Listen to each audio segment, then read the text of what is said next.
And we're off. We're recording. Well, Sean, welcome to my podcast. I don't have a podcast. You don't either. But I'm sure I'm very welcome on yours. How did you get on in Iran? Maybe this is the first of many. You never know. Mm. See how it So, goes. Iran. Yeah, what a Let's great story. let's talk about Iran. First and foremost, what a laugh. Like, just great crack. And I would say that, like, you and I had great crack on the way over and the flight over, but like the crack was also inserted by the Iranians. Like, they're just great crack and mental people, like, aren't they? I know. I remember when we were talking at that event. I know I'm skipping on a bit here, but when you had mentioned, and then I had mentioned you'd said something when you were up talking after you got an award. You said about we love the Iranian people. They're crazy people. Yeah. And then someone had said to me, "Oh, I think that may mean a different thing to persons." You see? And this is before that I'd said it, because it was when I come down, I says, I love the Iranian people because I like the Irish people. We're crazy and we love a little crazy. Yeah. And he was going, and he went away and checked it. He was, no, I think it's in the Arab world that you don't say crazy. It doesn't mean the same thing. Jesus. Like all these wee nuances, but like they were brilliant people, weren't they? Yeah, but like, even if you did say the wrong thing, like I'm sure I said the wrong thing a few times, they were very, welcoming. I think they were just happy that people are there from the West, and is not like, in terms of the world that we're in with conflating, Zionism and Judaism, for instance, like the conflation of the government and the people, I think is a very cruel one. Because, like, irrespective of what your views on the government are, and obviously we'll get into this, but does that mean then that you don't go to see this beautiful country and meet these beautiful people? Because, like, we were talking to people from all shades and all walks of life. There were probably people who would have been supportive of the government, but we were out and about in bazaars and whatnot, talking to people who I'd say wouldn't give a damn about the government or would be anti-government. But they were all just lovely people, and irrespective of whether they're comfortable being called crazy or not, they were mental. Yeah. The amusing thing straight off the bat, and not to sound ungrateful to the festival or whatever, the festival was amazing.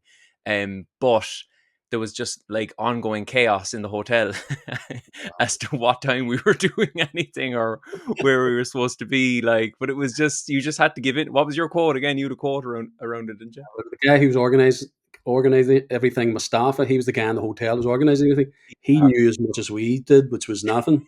And he was the organizer. And I'd coined him Captain Chaos, I was calling him. But what was he like? Man. He was just such crack, but like so warm then as well. Like, I was getting my little, I got a little tin of nuts back in the hotel. That didn't come with my initial award. And he said he had to be there to see my face when I got my nuts. And it was just like, what a beautiful man. What a beautiful moment. Like, yeah, so that's my initial thoughts when I got there as well. Was like, okay, everything runs a bit crazy, but there's a kind of a warmth there. Like, you didn't feel, for me, like, I know you'd been before, but for me, I hadn't even been to Turkey before. Like, Istanbul airport, the fact that it's like, a shopping center or kind of a little city in itself was quite a find for me. And then to go to Iran, nothing about it except what you've heard from the West. It was kind of like a leap of faith for me. Like, I have to say, like, I was a bit like, I don't know what to expect here. What am I going to be eating? What are people going to be like? Like, there was people in my family making sure that I was okay with my decision to go over there. And it couldn't have been any more welcoming. And obviously we'll get into, specific moments, but from the outset, I really felt like I was safe and made to feel so welcome. Yeah. And that wasn't just for, the hotel and where the events that we were at. I mean, as you said, we were freely walking around. I mean, it was the people on the streets. But I have to, just going back to the hotel and Captain Chaos and stuff like that, the funniest thing for me was the other journalists that came from all around the world and other artists and stuff like that. Yeah. They just could not get it. And they were like, their faces were, they just... We don't work like this. And I just says, you just have to submit to the chaos. That's it. That's the quote. You got to submit. And the next day, they were just saying, you were right. We just submitted. Yeah. And I think that's our advantage as Irish. We were kind of like, it's easier for us to submit because we're more used to chaos, I think, like than Americans. Anyway, like there was a Dan Cohen, the very well thought of American journalist, was over there, and he had an interaction with Mustafa at one point, didn't he? Where Mustafa came into the kitchen and told him that he was half an hour late for an interview on Press TV. It was the first he'd heard about I it. just had heard about it. Yeah. So that Uh, was the kind of spirit of the place. But even the hotel and the whole interactions for the week, like we were kind of flat out. We didn't even see a massive amount of each other at times, except for when yeah. we'd be interviewed at the same time. But It was yeah, the same the last time I was there. I have to admit that one of the funniest bits was, I mean, we'd done a full week. We were on our feet all week, as you say. We'd just done yeah, interviews here and there. Not only that, you know, through their kindness, we always had cars. We were able to visit wherever we wanted to visit, and they'd put things on for us at last minute if we wanted it to. But it was getting in on the last night at 11 p.m. when we had to get up at 4 o'clock in the morning for a flight the next day. oh And yeah, I'd only yeah, set the hours down. And I looks over and I seen I seen somebody putting the camera up on a tripod. yeah, yeah, What's he doing? yeah. He couldn't be asking for another interview. And he just remember I actually don't believe this. It was almost like if you put your guard down at any moment, you're going to be Yeah. interviewed. There was a kind of a lad emerged from the hedges as well. One night we were in the restaurant. There was a kind of a guy. He had this girl with him, and she'd kind of like soften you up, and then he'd interview and he'd say, "Look, it's going to be max. This is going to be absolutely max 2-3 minutes." And like you'd have to pull yourself away from him after 20 minutes. Like, but he was kind of lurking in the hedges for you for days. Like he wasn't going to let you go without. But actually, you got away from him in the end, and yeah, I don't think you actually did that. Yeah, I had a Fair wee play. plan for me.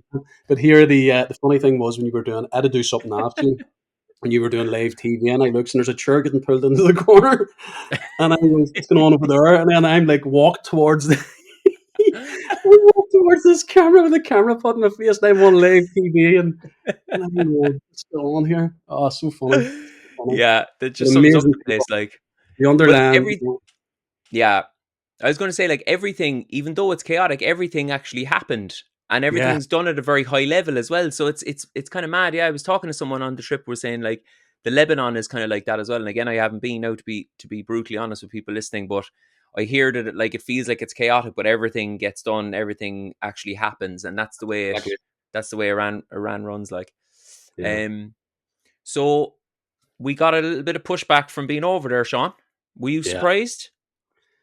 No, no, I wasn't surprised. No, no, Actually, but can I ask? And this we actually haven't talked about this, but like, did you get pushback when you were there before? Because you were there before, like, weren't you? Or did you post about it much? Or actually, I didn't know, which was surprising.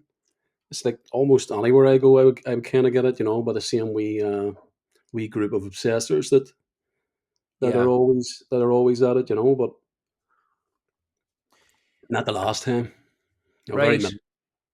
That's mad. Yeah, I was wondering, were you like, yeah, had you already got it, and so like, why was there a big thing about you being there this time or whatever? But I was I was kind of there was a certain cohort that I wasn't surprised by because like I have like I almost have groups of trolls on my kind of tail at this point now.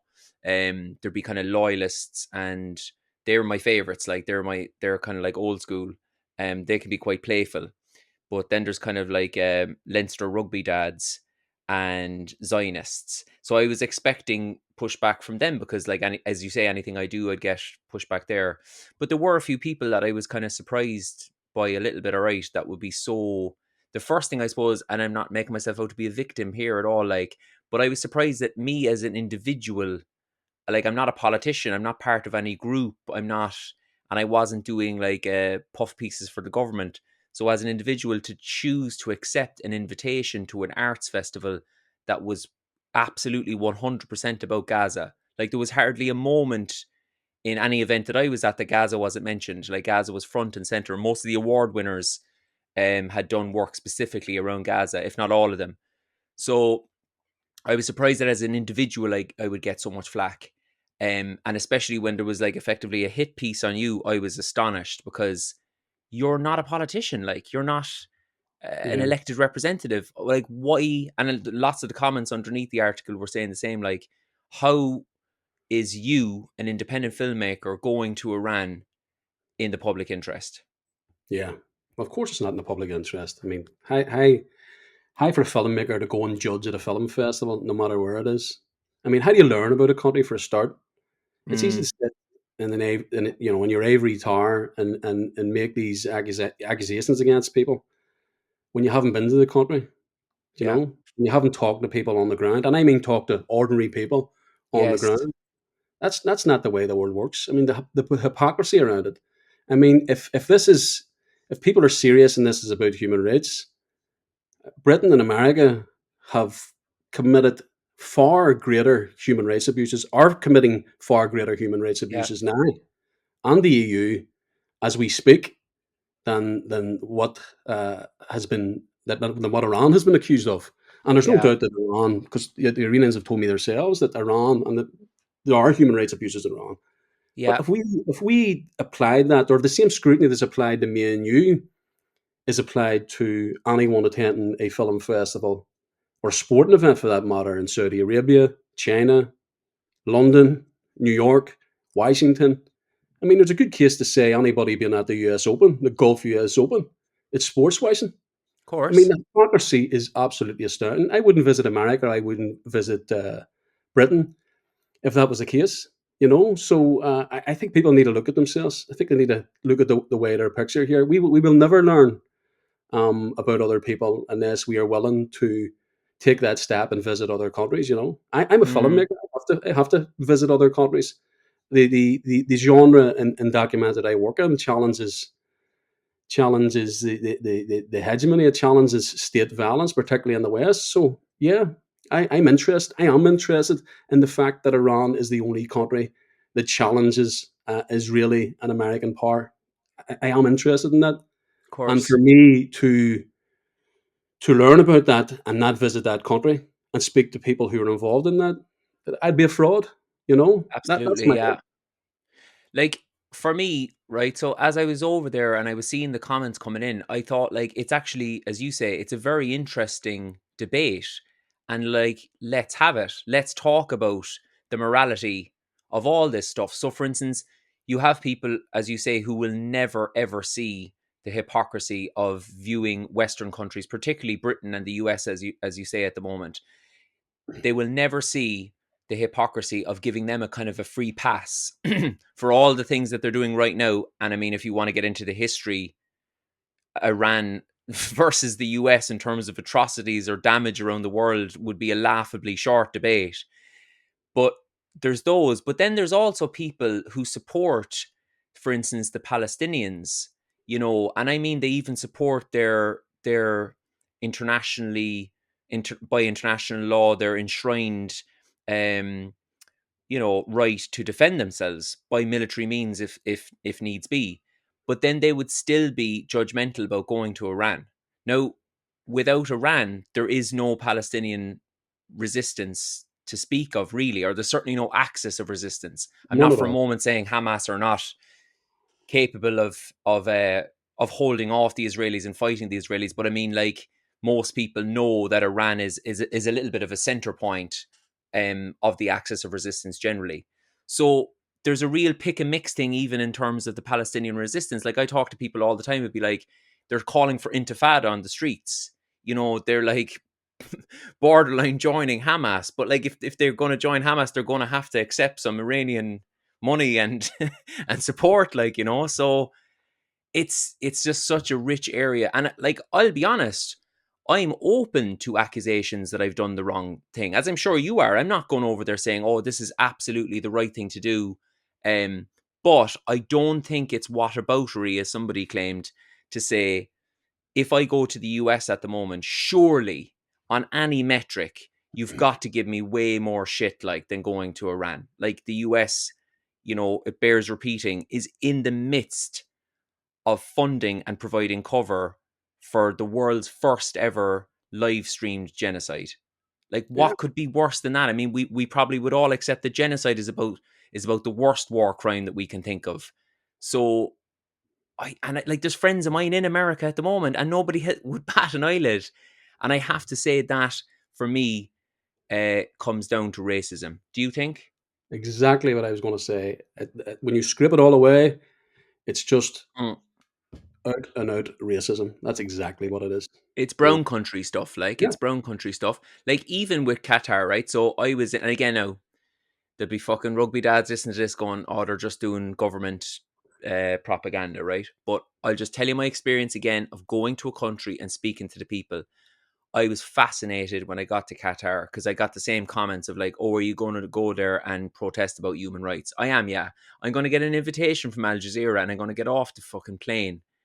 And the first thing I'm going to do is with a loudspeaker go, "Come here, I'm after hearing fucking some journalists in the West saying that you're a shower of bastards." Like, You know. I went to the conference and before it started, I talked to, like, as I talked to anyone, like, I was chatting to people. There was like a French journalist. There was like, though I think there's probably 300,000 Qataris and everyone else is you know, a tourist. And I was going to say expat, which is a horrible term, as you know. But anyway, I talked to how many people, and they said, yes, we have issues here. Yes, there were people who died in the construction of the stadiums, but what is being reported in the West, a lot of them found it shocking. It was so far off the mark. And I talked to two or three people that said, I have, I know people who are working on those stadiums, and like the conditions that are being reported aren't like, there was a thing where at the start, it wasn't anyway unionized, and there was definitely like fucking huge issues at the start, but they overcame them quite quickly, and that kind of reporting didn't go out in the West at all. So I don't know what happened there because I wasn't at the stadiums when they were being built. But I know through my own empiricism of visiting a country and talking to the people that they're saying that the West's perspective on it, the Western propaganda, is way, way off the mark. And I think if Gaza has taught us anything, it's that we should never again rely on the Western perspective on anything because it's openly lying to us to keep us in check. Yeah, but what you're being accused of, like I know nothing about Qatar, but I mean, what you're being accused of, if you went to Saudi Arabia, it'd be the same thing. But who's the biggest exporter to Saudi Arabia? I say Britain would be Yeah, close. The hypocrisy absolutely. is just astounding. It really is. Mm, And this is what it's about. If we are to apply those principles, we wouldn't visit anywhere. That yeah, means we'd have to, we wouldn't leave Ireland, you know?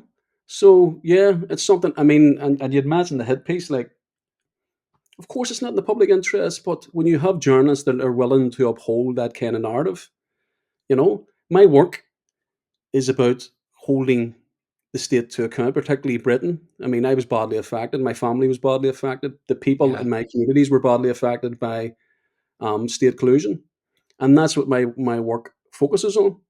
So, I am interested in that, and I look at that in Latin America. I look at that in Palestine.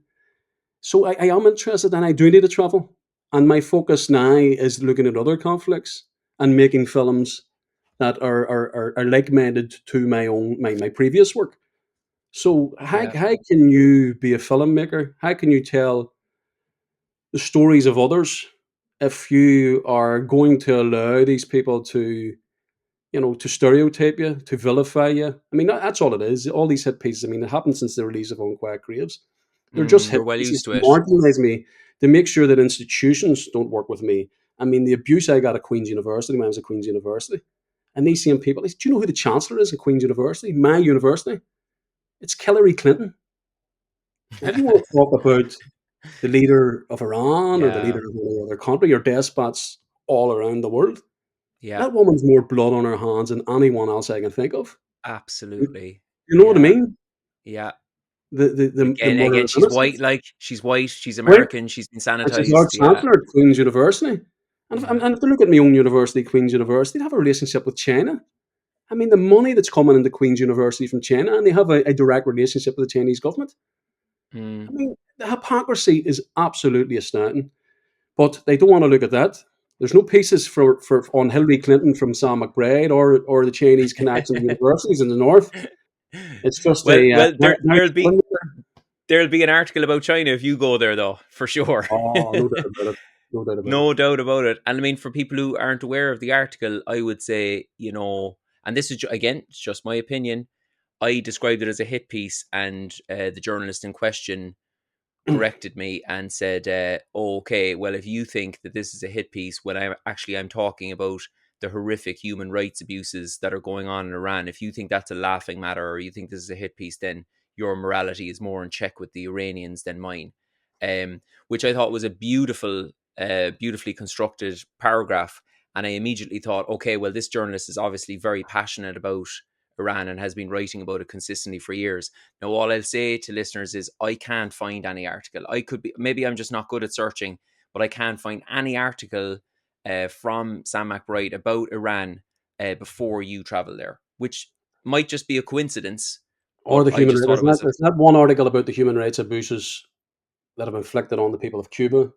The sanctions, 45 years now of sanctions on Iran itself. The human rights abuses against the Iranian people by the West is never spoke about, which is far greater mm, human rights abuses in my eyes than mm, what is happening in the country. The very people are being strangled by the West. And this is what happens. We've seen it in sanctions before. Countries they're going to take the military route because their very existence is under threat. Do you of think course. maybe the Iranian Revolution? This is something I've thought about. The Iranian Revolution is 45 years old now. Do you think it would last that long, or do you think that the Iranian people would be as strong on the revolution or the spirit of the revolution if their very existence wasn't under threat from the West most of those years? That's something you Mm, have to think about also. For every action, there's an opposite and equal reaction. You know, so absolutely. Yeah. like we were at a funeral, like reports were for 5 million people. I don't know. It was in there were hundreds and hundreds of thousands. I don't know how many people were there, Yeah. but there's no president, no prime minister in the West is going to be loved like the president of Iran was loved by his people. And Mm, you're going to get this, oh, people were forced on the streets. Absolute nonsense. Nobody was forced on the streets. All we yeah. seen was love from the people, and all we seen was kindness towards ourselves. Like we're white people in the West, and we're walking amongst these people, and we're as comfortable as could be, you know. So, and it Yeah. was a real. I'll be honest with you, I was very, very humbled by the whole experience to see a people that had loved, you know, their present as much, and if that happened in America, as whether I disagreed with the politics or not, if I was in America and I'd been there at a time when one of the presidents was killed and seen that kind of outpouring of grief and love for the president, whether I would agree with American politics or not, I would find that very spiritual. And Mm, I would feel the same way about American people or the British people for that matter, you know. But absolutely. it's the hypocrisy that's applied is just astounding. It really is. I'm just on that as well. I never, as you say, I never felt more comfortable in my life, which was extraordinary because like you were bumper to bumper with people. Like and it was a warm day. There was you, me. There was about maybe two or three white guys, I'd say, and there was a 6'4" black guy as well, Ahmed, who's like great crack.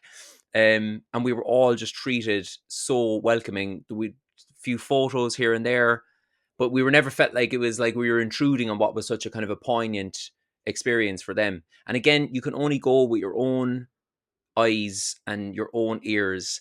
And I had read earlier that morning something that Pierce Morgan had said that there was going to be celebrations on the street and that nobody would be at the funeral. Like it's, I think it's when you see it up close, you realize just how vicious and ridiculous these lies are. You know, like without saying anything positive about the government, I'm literally just saying, hold on a second now, we could barely move with the amount of people on the streets. Like we couldn't even get near the coffin. You know, there was that many people on the street. We were backed off like two or three streets back. Yeah. And apparently there was going to be no affection for the president whatsoever. So yeah, again, I'm repeating myself, but like I think if people at this stage don't know that the BBCs and the CNNs and the Pierce Morgans of the world are not honest brokers, they Yeah. have, you know, they're bought and paid for. They're not honest brokers. Then I don't think they'll ever see it. But that's an important point also that I wanted to mention. You have Press TV, which is banned in the West, Iranian TV. You have RT, Russian TV, that's banned in the West. But yet, in this so-called despotic regime, I was able to watch BBC. I was Yeah. able to watch CNN. So Yes. who are the censors? And on that, like the idea of state TV, you know, so there's terminology, isn't there? We were talking about this when we were over there with Iranians. So there's terminology. So for governments that the West don't like, they're called regimes. They're never called government. They're regimes. Yeah, Um, and their media. is reduced to state TV. So like Russia's state TV. For some reason, Al Jazeera doesn't seem to be like besmirched as much. Like obviously the Israelis are hating on him and kicking him out of Israel, but in the West there seems to be a kind of a begrudging admission that Al Jazeera are doing great work on Palestine. They don't seem to be, and I mean that's Qatari funded media. But again, the idea of state TV, like what country doesn't have state TV? Like BBC is state TV, Of course. RTE is state TV. Like we know from our own experience with RTE, like is just laughably towing the line with Western media. Like is still giving the Israeli ambassador a voice. Like she's been on more programs than than I have anyway, certainly over the last many years. So the idea of the state TV thing again, it only comes into full focus when it's in brown Yeah. and black countries. Then it's reduced to, oh look, that's not a real thing. It's state TV. What about you being recognised on the streets of Tehran? How funny was that? Yeah, I wouldn't get stopped and ask for a photo in Cork, I know it That was was very humbling, and that brings us to another point. It's that I mean, this is again my limited understanding of the kind of Muslim world. The Shia countries are so knowledgeable and passionate about history through the kind of anti-colonial, anti-imperialist prism and lens. And that was really clear that they know Ireland. They know, like, there's a Bobby Sands Street. As soon as we mentioned we were from Ireland, there's a kind of a complete recognition of who you are and where you're from and kind of what you're about. Well, the odd person did accuse me of being from America, which was bizarre. But other than that, yeah, I just you chat away to them and they know their history, they know what's what.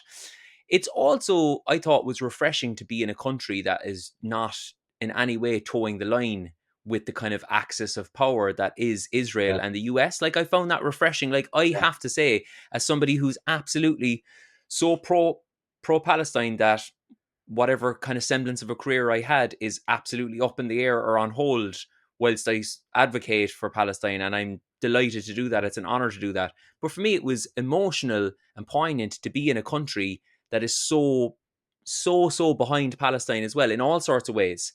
It's not just militarily. It's like the people are so with Palestine, and they're so open that, like, yes, this Zionist regime and the US are the cause of all the world's problems at the moment. Like, and I felt honored to be part of that. yeah. No, I have to agree. Yeah. So yeah, I mean, I made some notes actually just to remind me that what we were talking about. I think we've covered a lot. We've covered a lot of it in case I missed anything. But yeah, I mean the whole sports washing thing. I mean we had a big boxing fight on in Saudi Arabia the week before. Mm, You know, the Usyk fight, and I didn't see any articles about the sports washing or no. people or journalists for that matter going over to the fight. You Yeah. know, But so even like I think it's even richer to look at the US, as you say, like the US Open, because even with the Saudis, and I'm obviously not condoning that government again in any way whatsoever, but the focus again there is on a kind of a Muslim country, like just look at the US or look at Britain. Like you would never for a moment pull somebody up on visiting either of those countries right now. And I yeah, think, do you know what? I have to say, I have to admit, before I went to Iran and saw the level of the hypocrisy, I don't think I would have pulled somebody up myself. That's how yeah, ingrained it is in us. Like, I'd just be like, yeah, look, he's going to the States. I suppose because I'd say to myself, I personally wouldn't go to the States right now, but I don't feel like you visiting the States yeah, is evidence that you endorse the actions of the government. That would be a ludicrous, reductive way of thinking. But when you yeah, go to Iran, they're happy to engage in that type of thinking. I would say as well, one other thing I wanted to say on the article, just the way it was framed, and people can go and read it themselves. The journalist said it wasn't a hit piece, but it was framed. It was extremely salacious the way it was framed. And it was really key on, like, Mr. Murray is not open about whether he's receiving money from the Iranian state or not. Like, you went over to judge a film competition, whether you're receiving money or not is, again, it was just this kind of, is he yeah, taking but what money? film festival? What film? I've been to many film festivals. What film festival pays you to judge? Yeah. I mean, I'm not in the business of making document the particular work that I do for making money. Whereas if I wanted to make money, I'd be involved in drama work or other documentaries that are very, very safe. Yes. If I think I'm in this for money, or if anybody wants to get in this type of work that I'm doing, do not do it because Yes. you will be vilified. Every effort will be made to separate you from institutions, from broadcasters. Who Yeah. am I? This uppity, educated Fenian from Clonard in West Belfast making documentary films. Who am I? How dare I make films against the state? You know, Mm. why should I have these tools at my disposal? You know, why should I be making films like this? The monopoly, the media monopoly that they had, the stranglehold that they had on my communities for so long during the conflict. I've seen a lot of great independent work from Sam McBride and challenging those institutions that I talk about. But what did Sam McBride think he was going to get out of doing a hit piece on me? He's so, Mm. I mean, he's basing my argument. He's making my argument for me. You attack me. A lot of my work and what I've said before is about this type of journalism. Whether you think I took money in Iran or not, I'm not obligated to answer any of your questions. And I Yeah. won't Yeah. answer any of your questions. I just won't. Yeah. Yeah. You know what I mean? I I Send as think as many well on the emails you want, do as many hit pieces you want. I won't ever answer any of your questions. I'm not obliged to. I'm not accountable to you. And that's yeah. just the way it's going to be. So it's going to be a very long road for all of you. You've tried for so long. You will continue to try, and I will continue to grow. And my work, I will be. I mean, we've 4 features going at the minute. The work will just keep going. Yeah. So it will never affect my work. Well And said. it makes my point for me, Tug. Yeah, well said. I just want to say two quick things on that. So one is the fact that the money as well. So being preoccupied with did you take money or not? By definition, there means that that money is dirty. Yeah, So the implication again is like if you took Iranian money, then you're cancelled because that's dirty money. But if you yeah, went to a festival in the US or Britain and you were paid like even whatever, like just to be over there, like your flights or whatever, that wouldn't be dirty money because those countries are clean. Again, it speaks to the thing I was trying to say in my video of like this kind of Manichaean thing of evil and good. I hope to God that the last 8 months have shown us that we are not the good guys. Whoever are the good guys, it's not us. Like it really isn't. And we're, like I'm glad you said about the uppity fiending thing because yeah, as somebody in the south, like I watched the way that when Unquiet Graves was going out on RTE, I nearly fell off my sofa. It was like I don't know what that man has done to make that happen, but RTE, like by its very creation, would do everything it can to stop particularly articulate nationalist voices from speaking their truth. That was the whole point of RT and the Independent and the Irish Times for years, so that the South didn't hear what was actually going on in the North. Because if they did, the articles about it basically being the IRA's fault exclusively and how the South had really little to do with it would be null and void. They'd be challenged at least. So I couldn't believe you got it on RT. But the hit pieces around you in that period, I was thinking to myself, they can't handle him. He's in the Bernadette McCalliskey and Joe Brolly kind of group of articulate nationalists who aren't towing the line and challenging the Southern orthodoxy, as Joe Brolly would say. And they don't know what to do. So all they can think of, I think, is to try and take you down. And the final point I'd make is, and I would see myself in the same category, you've positioned yourself in such a way that like you can't be cancelled. Now you're not going around like doing crazy right wing shit like as most of the people who are getting cancelled are doing. You're not right wing for with any fiber of your being, but you and I have hopefully trod a path where we're not so easy to cancel. And that was always in my mind that if you have a boss, if you're beholden to some company or some broadcaster or some newspaper, you're always under threat to being cancelled by, I would say, largely liberal people with a bone to pick. But yeah, hopefully we're not cancelable. Like there was a Zionist campaign to try and get me. I did a video saying death to Israel on the streets of Iran. I didn't know what I was saying. I was just taught that phrase by an Iranian, so I repeated it. And they were coming up with ideas to try and get me cancelled. So one was like, "Oh, let's get onto his bank. Like, let's try and get his bank account cancelled." And then it was like, "Let's stop him from getting into the US. Let's get his what you call it, his YouTube demonetized, and I was like, I don't have a bank. I've no plans to go to the US, and I don't have monetization on any of my channels. Like I got a credit union account, like, and I'm really happy with it.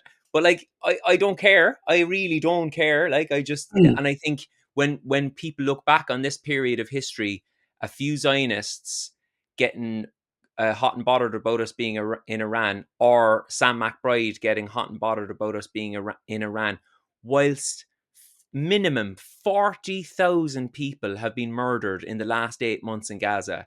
How everyone's focus is not on Gaza at the moment for the world's first live stream genocide, I don't know. And I think it says a lot about them that they're looking elsewhere to try and take the likes of you and me down. 100%. And just on that, the monetization thing, they will always. I mean, if you look at when Unquiet Graves, when it was aired on RTE, the backlash was just unbelievable. But what really stood out for me was the former Justice Minister, Charlie Flanagan, going live on the Pat Kenny show and saying that he used to be a lawyer, and if anyone came into his practice with a bag full of money to make a film, they would tell him where to go. Now, what are the inferences in that, Wow. right? What are the inferences in that? That somehow the film was made with dirty money in a Yeah, there you go. suitcase, right? And I go, where does that even come from? We have accounts. Every penny's accountable. We raise the money ourselves. I'm accountable to the families and everyone else. That's the way we work. You know what I Yeah. mean? It wasn't just. I mean, ask if that is Yeah. the issue, but it's just muck. Throw the muck and let it stick. That's Yes. all it is. They've done it with you. They've done it with me. I mean, anybody to read that article, and they always seem to take a photo of me too that I look like a despot myself. I love the capture that, Yeah, capture you that, always look nuts. capture that one image where you actually do look like you would take money. But again, it seems like wherever you go looking for money, it's definitely dirty. Like, it's in a Uh, bag, or it's the mullahs are fucking nobody gives me throwing it money. out as a shoot. Nobody gives me any money. I know. Tell me about it. Tell me about it. Jesus. No. The funny thing I said to you on the way back, because because of the depreciation of the Iranian money, and you have all these notes with the Ayatollahs, Yeah. face on it. And I had loads of them, like a wad. I was, I'm not, here's the money I got, right? All these wads of Iranian notes. Here's the money I was paid with, and it was probably about £13 or something That's like right. that. Yeah. It Looks like works out it's as about of a million or something, isn't it? Like, you got about a million out of the bank one day. It was about yeah, it's a about 20 million. quid. Oh yeah, but there you Oh, go. sure. But Look. all we can do is continue our work. And Tag, you're like myself. We don't really care, do we? Like I mean, about we don't really care about these hypocrites that think that they're somehow holding us to account. You know. Yeah. I'll tell you one thing, right? My conscience is clear. That's the way I would think about it. Like, when I was there and when I came back, I thought to myself, if I had my time over again, would I not go, because I got backlash from certain people reporting stats about Iran that they don't know if they're true, and the Iranians, many of them would refute that they're true. Not to say that they're not human rights abuses, there absolutely are. But again, the way that the West would portray it, I think, would be completely unreliable. Is my conscience clear that I went to Iran to see the country, meet the beautiful people, attend a film festival that was Gaza focused, and do some workshops on Gaza? Absolutely. 100% my conscience is clear. But I think the bigger question that hopefully we've raised today is your conscience clear the next time you go to London or Washington? And if not, Absolutely. would you accept that you're probably a racist hypocrite? Yeah. No. Do you know? No doubt. I think. I think I concur exactly what's been said there, and I'd also like to add that after being in Iran twice now, I would advocate for anybody to go. Yeah. They're great people. It's a great country. Um, you will love the culture. It's just amazing. It really, and you didn't. I mean, we were very, very busy while you were there, and you were restricted to Tehran. But I mean, there's other places, Tag, that's just another world. Esfahan and Qom and other cities, and on south where I didn't even get the opportunity to go, but I certainly will go again. So Yeah, yeah, absolutely. Like, that's what my final point I would like to make it on that. yeah, and I would as well. I want to say that, I've just kept saying that they're so welcoming and so nice and all that kind of stuff, but they're so gutsy as well. Like they're so resilient. And like for people to think, oh, the Iranians are anti-American, the Iranians have been living with 45 years of sanctions from America and the US. What do you think they're going to be? You know, fucking Yankee Yeah, but Doodles. they're not anti-American people. They're Of course not. anti-imperialism. Of course not. No, The mechanisms that are trying to strangle their country and 100%. and causing grief through the sanctions. That's what they're they're uh, 100%. they're angry about.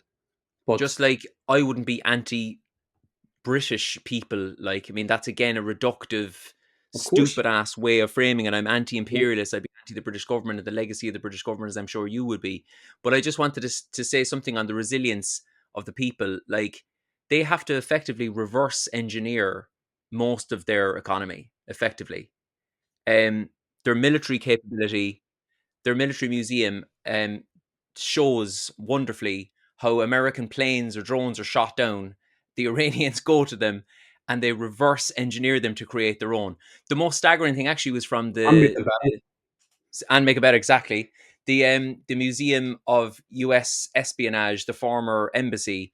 The Americans shredded their documents, their salacious documents before they left, and I think how many years did it take? Was it like Yeah, they put it all back together again. it takes like 7 years the Iranians spent to put it back together. So like they are a dogged, resilient people. Like, and I think it's worth going over to visit a country as well that to see how a country that has been under 45 years of sanctions by the West has managed to actually prosper in across many metrics.